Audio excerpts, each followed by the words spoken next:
अस्सलामुअलैकुम, this is doctor Adnan Bhatt. और आज की हम इस वीडियो में चैप्टर 5 की एक्सरसाइज 5.2 के क्वेश्चन नंबर 12 और 13 पे बात करेंगे। Now if you read this question, it's about a career ending injuries in students among the players, the football players, and they are saying कि it has been noticed कि currently it is a trend कि इस type की injuries है, it's increasing. In 1980, the number of such injuries was 925. यहाँ से हम पहला अपना पॉइंट पिक करेंगे। और in 1988, the number was 1235. यहाँ से हम दूसरा पॉइंट हम पिक करेंगे। And they are saying if it is assumed that the injuries are increasing in a linear rate, इसका मतलब ये है कि आपको एक लीनियर इक्वेशन बनानी है। And the function would be n is equal to function of t। और n को ये बता रहे हैं कि it's a number of entries, और t बता रहे हैं टाइम, और it is going to measure from 1980। Okay, now if you have read this question, I am sure it's very clear कि आपके पास एक वेरिएबल है t जो x को रिप्रेजेंट कर रहा है। आप यहाँ से पिक कर सकते हैं। नॉर्मली हमारे पास इक्वेशन है y, एक स्टैंडर्ड फॉर्म है y is equal to function of x। जो स्टूडेंट्स को यहाँ प्रॉब्लम होती है उनके आसानी के लिए मैं यहाँ लिख देता हूँ। तो जो यहाँ पे t है वो आपका x कोऑर्डिनेट है, और जो n है वो आपका y कोऑर्डिनेट है। तो यहाँ मैंने n लिख दिया। इसी तरीके से यहाँ पे ये t लिख दिया और यहाँ n लिख दिया। ये निकाला मैंने कैसे, मैं आपको बता देता हूँ। क्योंकि 1980 is the year from where they are measuring the time. तो 1980 जो है वो जीरो टाइम हो गया, और उस वक्त जो नंबर ऑफ इंजरीज थी वो 925 थी।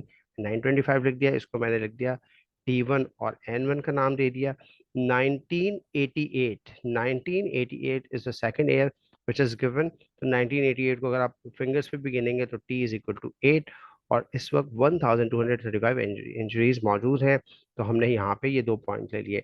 हमें पता है स्लोप का फॉर्मूला है y2 minus y1 divided by x2 minus x1। ये T2 है और ये N2 है।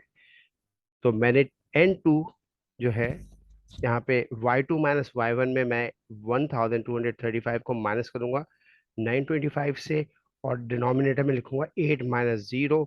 तो जब मैंने इन दोनों को माइनस किया आई एम गेटिंग 310, और डिनोमिनेटर जब आपस में माइनस हुए 8 minus 0 is equal to 8, I am getting slope m is equal to 38.75। Now when we have a slope and we have points, तो हमारे पास एक वन पॉइंट स्लोप फॉर्मूला है जिसकी स्टैंडर्ड फॉर्म ये है y minus y1 is equal to m x minus x1। Okay, अब मैं इस जो एक स्टैंडर्ड फॉर्मेट है उसको मैंने यहाँ पे कर दिया n minus n one is equal to m t minus t1। और यहाँ हम पहले ही बात कर चुके हैं कि जो आपका y है वो यहाँ n को रिप्रेजेंट कर रहा है, और जो x है वो t के थ्रू रिप्रेजेंट हो रहा है। तो n की जगह n आ गया। n1 मैंने 925, ये देखें जी, ये मैंने उठा के यहाँ कॉपी किया है, इस जगह आ गया। m हमने निकाला था, तो m की जगह 38.75 आ गया। टी की जगह टी आएगा, और क्योंकि T1 जो है वो जीरो है तो मैंने यहाँ पे वैल्यूज लिख दी हैं। अभी एक सिंपल सी कैलकुलेशन है, 38.75 को टी से मल्टीप्लाई किया, आई एम गेटिंग 38.75 टी। जब ये जीरो से मल्टीप्लाई हो गया तो जीरो हो गया, और ये माइनस 935 इधर आकर प्लस का 925 आ गया। तो ये सिंपलेस्ट फॉर्म में इक्वेशन आ गई है, n is equal to 38.75 t plus 925। ये आपकी रिक्वायरमेंट नंबर ए है, which is the required linear equation representing the number of entries according to the air. Okay. Now, if you see the B requirement, they are saying interpret the meaning of the slope of this equation. Okay, equation जो है वो आपकी 30, उसमें जो slope है वो है 38.75. Okay. Now, 38.75 is a positive number. It means कि every passing year, the number of injuries are increasing. तो वो बढ़ रही हैं। तो हम इसको इंटरप्रेट ये करेंगे कि every year the number of career ending injuries would be increase by 38.75। यानी हर गुजरते साल के साथ जो आपके फुटबॉलर्स हैं, उन इट इज़ एक्सपेक्टेड कि उनकी इंजरीज जो है 38.75, ऑलमोस्ट 39 के करीब इंजरीज हम हर साल देख रहे होंगे। तो अगर आपको इसकी कोई ट्रीटमेंट करनी है, कोई प्रिकॉशंस लेनी है या रिप्लेसमेंट तैयार करने हैं, तो it's is a important number for the planners to know, ताकि वो अकॉर्डिंगली प्लान करें, कुछ गेम्स की जो जो कंडीशंस हैं उसको बेहतर करें, या अगर वो ये चीज़ें आउट ऑफ कंट्रोल हैं तो उसके लिए रिप्लेसमेंट उनके पास लाजमी होनी चाहिए। Now the C requirement, when it is expected that the number of such injuries will go over the 1500 mark। वे कह रहे हैं कि जी अगर यही ट्रेंड जो है वो चलता रहे तो व्हाट टाइम एक्सपेक्टेड कि वो 1500 इंजरीज जो है वो इसको क्रॉस कर जाए। तो हमने करना ये है कि हमें एन मालूम हो गया, तो जो इक्वेशन थी उसमें मैंने एन की लिख दिया 1500 इज इक्वल टू 38.75 प्लस 925, मैंने ये लिख दिया है। और उसके बाद मैंने इसे 38.75 टी माइनस 1500, आपको पता है ये 38.75 इधर है, ये प्लस 925 जो है उधर जाके माइनस हो गया है। जब ये माइनस हुआ है तो सॉल्व करने पे जवाब जो है वो जब आएगा तो 575 होगा। और ये 38.7, क्योंकि मुझे टी को स्टैंड अलोन रखना है, because I want to know the number of years जिसमें ये 1500 को क्रॉस करेगा। तो मैंने जब ये 38.75 को इधर लाके डिवाइड किया है तो I am getting t is equal to 14.83। इसका मतलब है कि वी कैन एक्सपेक्ट कि with the current trend 14.83, almost in 15 years there would be 1500 footballers who would going to have this career ending injuries, और जिसकी वजह से उनका करियर जो है खत्म होने के चांसेस हैं। Now, question number 13. If you see the question number 13, it's a very interesting question. Now, it is about a woman who are never married, और उनकी फिर इवेंचुअली शादी हो जाए, इसकी प्रोबेबिलिटी के बारे में बात कर रहे हैं। और दे हैव सेड कि two statistics indicated that the women who were 45 and never married before had a chance of 18% to get married। यानी एक 45 साल की खातून जिनकी जिंदगी में पहले कभी शादी ना हुई हो, तो 45 साल की एज में सिर्फ 18% चांस है कि उनकी शादी हो जाएगी। यहाँ से हमने देखें ये पहला पॉइंट निकाला है, ये जो पहला पॉइंट है, ये पहला पॉइंट हमने ऐसे निकाला है कि 45 जो है वो एक पॉइंट है जो उनकी एज को रिप्रेजेंट कर रहा है, और 18 इसकी प्रोबेबिलिटी है कि वो चांसेस ऑफ गेटिंग मैरी, इसके बारे में बात हो रही है। And if you see again the read the question further, तो कह रहे हैं जी 25 साल की जो खातून है उनके chances of getting married as 78%। तो यहाँ से हमने ये सेकंड जो है पेयर हमने निकाला है। Okay, now if you read the question further, P is equal to F of A। P is the probability of marriage and A equals the age of the never married woman, और A इनकी जो है as है। तो requirement number A में कह रहे हैं जी कि कैलकुलेट या determine the linear equation F is equal to P is equal to function of A. अच्छा, पी यहाँ पे वाई को रिप्रेजेंट कर रहा है अगेन, और ए जो है आपके एक्स को रिप्रेजेंट कर रहा है। तो सिमिलरली हम कह सकते हैं ये आपका x1 हो गया जो यहाँ पे टेक्निकली a1 है, और ये आपका y1 हो गया जो यहाँ पर आपका p है। सिमिलरली ये x2 हो गया, यानी a2 का नाम देंगे हम इसे, और ये मैं y2 यानी p2 लिख रहा हूँ। ओके, स्लोप निकालने का तरीका आपको पता है, y2 माइनस y1।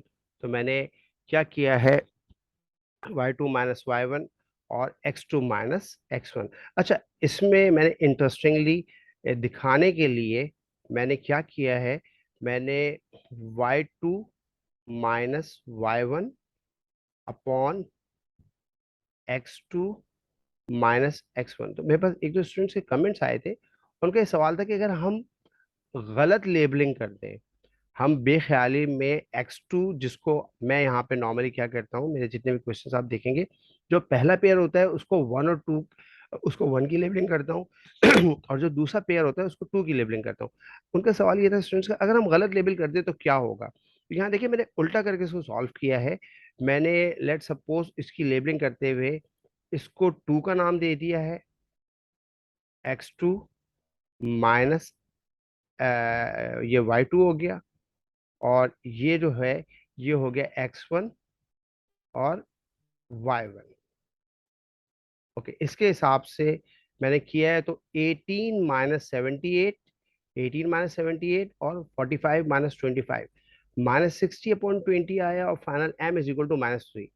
तो आप इसके अगर ऑर्डर चेंज कर देते हैं तो उससे कोई फर्क नहीं पड़ेगा। ऑर्डर चेंज करने का मेरा मतलब ये है कि आपने अगर पेयर सही बना लिए 45 और 18 का और 25 और 78 का, और अगर आप 45 और 18 को x1 y1 या x2 y2 कोई सा भी पेयर का नाम दे दें, इससे कोई फर्क आंसर पे नहीं पड़ेगा if rest of the things are correctly done. तो ये यहाँ पे एक बात प्रूव भी हो गई है, क्योंकि कुछ स्टूडेंट का सवाल था, मैंने इसलिए इसको बकायदा इस तरीके से सॉल्व किया है। Now we have a slope y m is equal to -3। यहाँ पे भी मैंने आपसे पहले जिक्र किया था कि once we have a slope and a point, तो y - y1 is equal to m x - x1।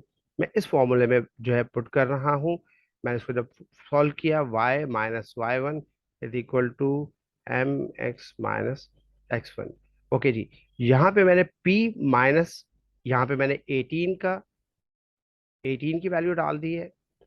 3 फॉर्मूले का है, x की जगह मैंने a लिख दिया, और यहाँ से मैंने 45 जो है पेयर का उतार दिया है। ये आपका y कोऑर्डिनेट है, ये आपका x कोऑर्डिनेट है। p -18 -3 को जब मल्टीप्लाई किया तो ये -3 मल्टीप्लाई होकर -3a हो गया। -3 को जब 45 से मल्टीप्लाई किया तो ये देखिए, बी वेरी केयरफुल, ये भी माइनस है, ये भी माइनस है। Minus minus would be a plus. 3 को 45 से मल्टीप्लाई करेंगे, I am going to get 135। ये -18 यहाँ पे माइनस का है, इक्वेशन के जब इधर आएगा तो ये आके देखे प्लस का हो गया है।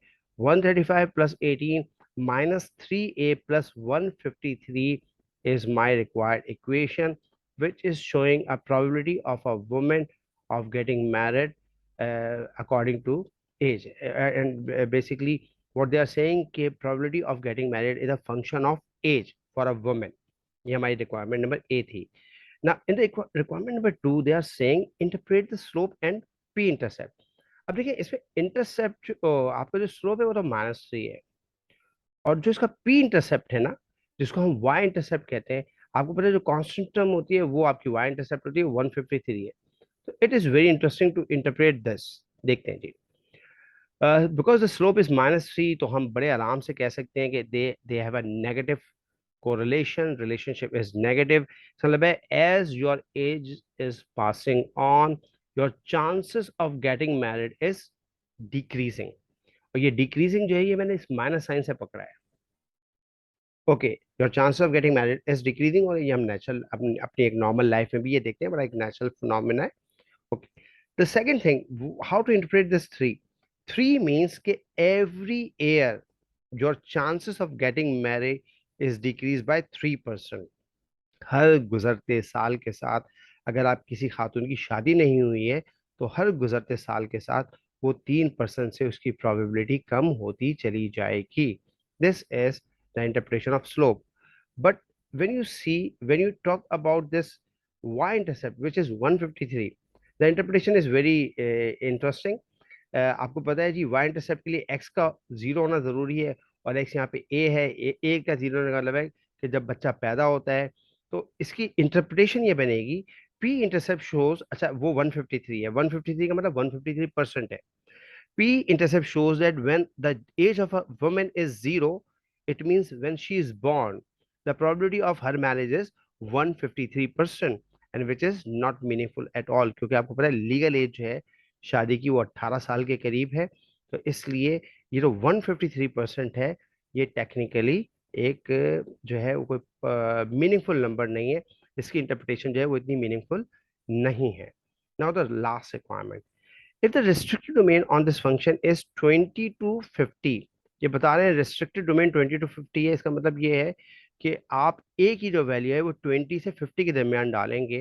Determine the function of 20, function of 30, function of 40 and function of 50। Okay, मैंने इसको सॉल्व नहीं किया, मैं आपके सामने अभी एक करके दिखा देता हूँ जी। इसके जवाबात मैंने लिख लिए बिकॉज इट्स वेरी इजी। देखिए, हमारी इक्वेशन जो है वो ये है, -3 है। तो जब मैं ए पार्ट इसका सॉल्व करूंगा जिसमें फंक्शन ऑफ 20 लिख रहे हैं, तो मैं इस ए की जगह यहाँ 20 लिख दूंगा आपके लिए। ओके, जब मैंने इसको 20 लिख दिया, तो 20 को मैं 33 से मल्टीप्लाई करूंगा तो माइनस का 60 आ रहा है, तो ये हो जाएगा P is equal to -60 plus 153।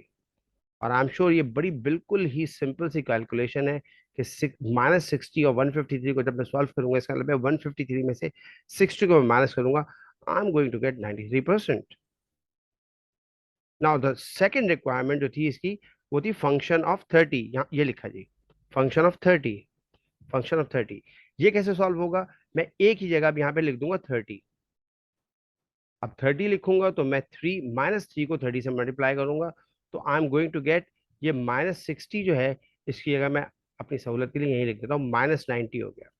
-90 plus 153, तो 153 में से जब मैं 90 को माइनस करूंगा तो I am going to get just 63।